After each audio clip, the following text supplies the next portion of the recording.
एक बात हमेशा ध्यान रखना बेटा, चाहे तुम यहां हो चाहे लाइफ के किसी फेज में हो, कभी भी इससे मत भागना। अगर तुम्हारा जन्म एक लोअर मिडिल क्लास परिवार में हुआ है तो इस बात को एक्सेप्ट करो कि हाँ भैया मुझे ईश्वर ने चुन लिया मेहनत के लिए, मुझे बैठ के खाना नहीं खाना, और ईश्वर ने मेरा चयन किया है मेहनत करने के लिए। किसी भी फॉर्म में मेहनत हो सकती है, वो किसी भी फॉर्म में। घर का काम भी मेहनत का काम है, वो कोई मुफ्त में अपने आप नहीं हो जाता है।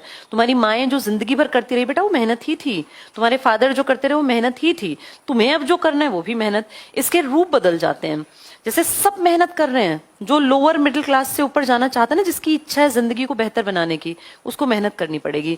इस बात को भी एक्सेप्ट जल्दी कर लो कि हमारे पास जैसे जो दुनिया तुम्हें इंस्टाग्राम पे दिखती है ना, फेक वर्ल्ड है बेटा, रियलिटी का उससे दूर दूर तक कोई संबंध नहीं है।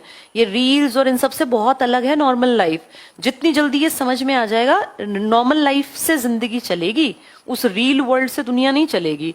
ठीक है, कुछ लोग बहुत पैसे कमा के बहुत आगे पहुंच गए, लेकिन तुम्हारे घर परिवार के संस्कार वैसा तुम्हें बनने भी नहीं देंगे। तुम वैसे भद्दे नाच नाच के आगे भी नहीं बढ़ सकते हो।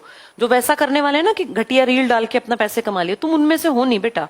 इस बात को जितनी जल्दी समझोगे कि भैया मेरे पास रास्ता क्या, या तो मैं प्राइवेट जॉब करूं, या तो मैं गवर्नमेंट जॉब करूं, या तो मैं बिजनेस करूं। प्राइवेट नौकरी में भी बहुत सारी चीजें होंगी तो ही अच्छा पैसा देंगे बेटा, नॉर्मल बच्चे को नहीं देते। वो 10-12 हजार में भी बहुत मुश्किल नौकरियां मिलती हैं, मिल जाए तो गनीमत है। बिजनेस करना अच्छा बहुत लगता है, मैं बिजनेसमैन बन जाऊं, मेरी भी BMW, मैं भी उतरूं एक भाग के नौकर मेरी गाड़ी खोले, ऐश आराम हो। लेकिन आएगा कहां से? इसका बेस कुछ होना चाहिए ना। बिजनेस थोड़े तुम एकदम चला दोगे, इसके पीछे फिर बहुत सारी नॉलेज, पैसा, कोई बैक कुछ तो होना चाहिए, सपोर्ट कुछ होना चाहिए।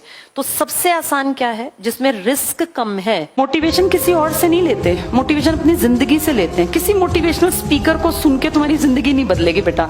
अपने घर की तरफ देखा करो, अपने कमरों की तरफ देखा करो, अपने पिताजी की तरफ देख लो, अपनी माँ की तरफ, और सोचो आज से 10 साल बाद जब ये बुजुर्ग हो जाएंगे, इनके कंधे झुक जाएंगे, तब रोटी कहाँ से आएगी? कल को बीमार भी होंगे वो, ये सबके साथ होगा, क्योंकि ये सच्चाई है जीवन की। उनके इलाज के लिए खर्चा कहाँ से निकालोगे?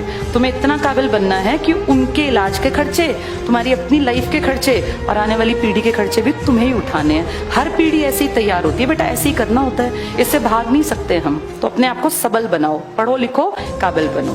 चलो।